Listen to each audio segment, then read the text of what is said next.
Mushroom is considered and propagated as complete health food owing to its high nutritive and medicinal value. They are rich in proteins, dietary fiber, vitamins, and minerals. On dry weight basis, different mushrooms contain 26 to 80% carbohydrates and 12 to 35% proteins. Presence of vitamin B and C and high potassium sodium ratio makes it ideal for heart patients, pregnant women, children, and people suffering from infirmity. Mushrooms are gaining importance in recent times in the wake of increasing health awareness among the people and the nutritional advantage they offer. For generations, mushrooms were collected and consumed as food among many tribes across the world. Subsequently, the domestication and artificial cultivation of mushrooms by the people over many years is undoubtedly the best thing that has happened to mankind. Different mushroom varieties, especially the popular ones such as white button mushroom, oyster mushroom, paddy straw mushroom, shiitake mushroom, milky mushroom, are commercially grown in many parts of the world. World over, white button mushroom cultivation is considered as an indoor, environment-controlled, cost-intensive and technically demanding agribusiness activity. It is not considered as a viable agribusiness among the farmers with low investment capacity. However, the indigenous method of cultivating button mushroom by the farmers with simple and easy to adopt cultivation techniques in Haryana is a successful agribusiness even with modest investment. गांव Bengaluru district Sonbhadra Haryana. मैंने 1990 में mushroom growing का काम शुरू किया था, तो एक टोकरी से कुल 15,000 रुपए की लागत से काम शुरू किया था। आज मैं इसको काम को बढ़ाता चलाता और 150 टोकरी तक पहुंच गया हूँ। इसकी लागत कॉस्ट पर टोकरी 1 लाख के आसपास है। 150 टोकरी लगभग 1.5 करोड़ के आसपास। In this video documentary, the cultivation of white button mushroom by the farmers in Punjab and Haryana in temporary thatched mushroom houses made from bamboo and paddy straw, and by preparing the compost by following long methods of composting will be explained. The farmers identify the sites close to roads and demarcate the required area for compost making and mushroom houses. Farmers select plain area in a locality and minor undulations are removed by the farm labor. It was generally observed that almost equal area is earmarked for composting and mushroom huts. The composting area includes the space for pre-wetting of the straw, compost piles, water storage tanks, AC soil preparation, etc. Thatched mushroom huts are laid out lengthwise in north-south direction to protect them from wind disturbances. Usually, farmers change the location of mushroom house from that of the previous year.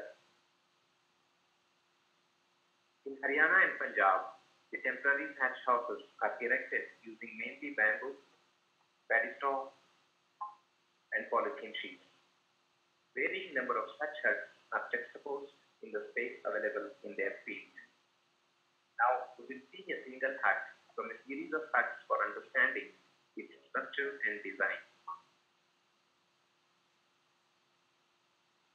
Normally, single hut spreads over 22.5 feet to 60 feet for a 3-rack arrangement and 28.5 to 60 feet for a 4-rack arrangement.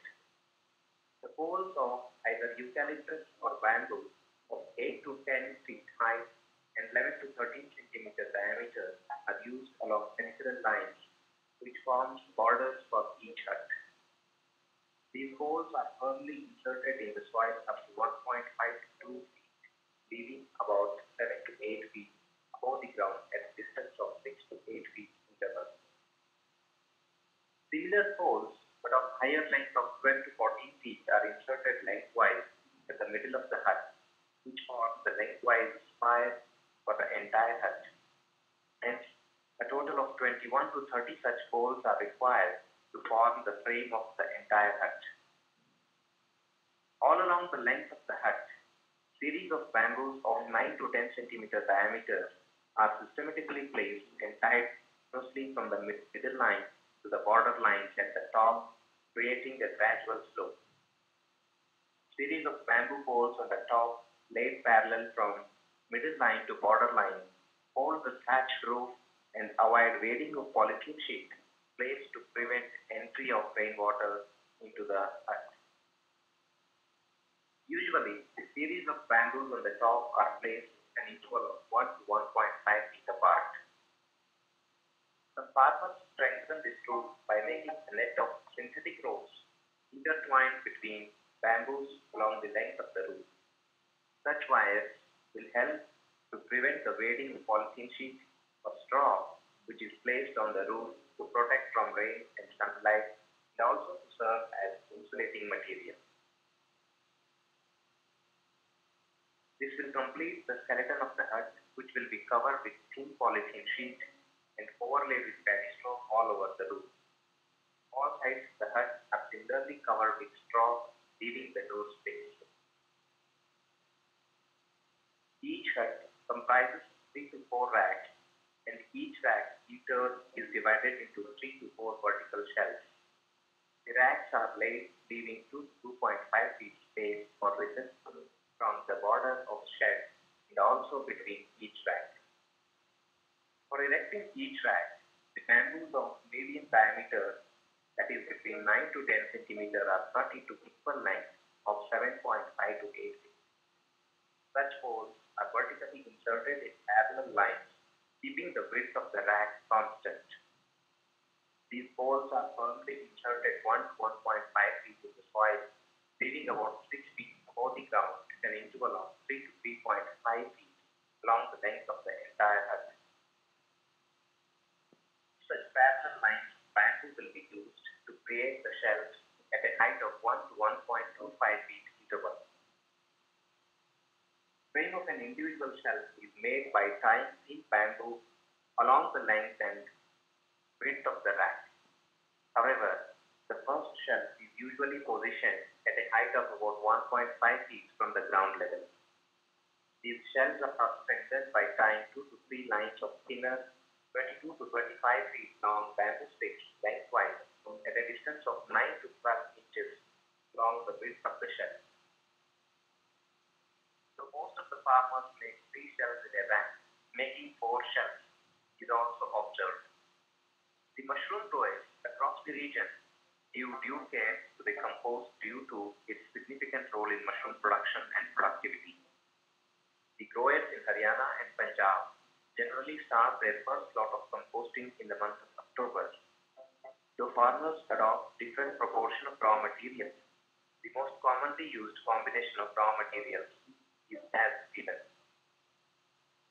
wheat straw 40 quintal, chicken manure 20 to 24 quintal, urea 40 to 50 kg, ammonium sulfate 40 to 50 kg, gypsum 6 to 7 quintal, lindane and pyridine about 1 kg are also used. The wheat straw is spread uniformly and thoroughly wetted for 2 to 3 days, and all the ingredients are spread uniformly over a plain rolled area. The ingredients are thoroughly mixed and heaped into a number of piles of 4 feet width, 4 to 5 feet height, and of varying length. The pile is crack opened and turned into another pile by alternate exposure of 4 of the piles to facilitate better aeration. Such turnings are done at 2 to 3 days interval. After 5 to 6 turnings, they mix the gypsum and make fresh pile, and another 3 to 4 turnings are given. According to farmers, good compost should be dark brown in color, should not be greasy or sticky, should have distinct, sweet, inoffensive smell, free from ammonia, and should have optimum moisture.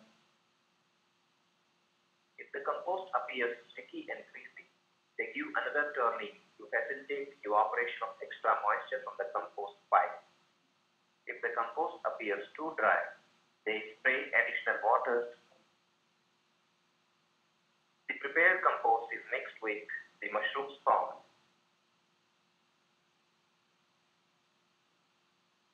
and spread over the rack for about 4 to 6 inch height and allowed for the fungal. Yeah. to spread for about 7 to 12 days. After the spawn run, a layer of casing soil of about 1 inch is spread over the compost uniformly. Casing soil is prepared locally by thoroughly wetting the soil and drenching with formalin solution and covering it with polythene for disinfecting the soil. Some farmers make equal amount of decomposed sawdust and bird dry dust. 8 to 12 days after spreading of the casing soil, the mushroom pinheads start appearing. Such pinheads develop into full-grown mushroom rooting bodies after 3 to 4 days.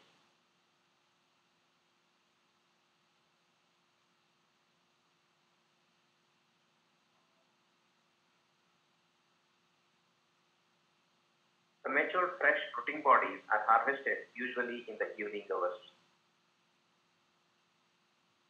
The soiled type of mushrooms are cut with knife and washed with fresh water. Some farmers wash with potassium metabisulfate solution to make them appear attractive to the consumers. However, this is not deemed a good practice from the health point of view.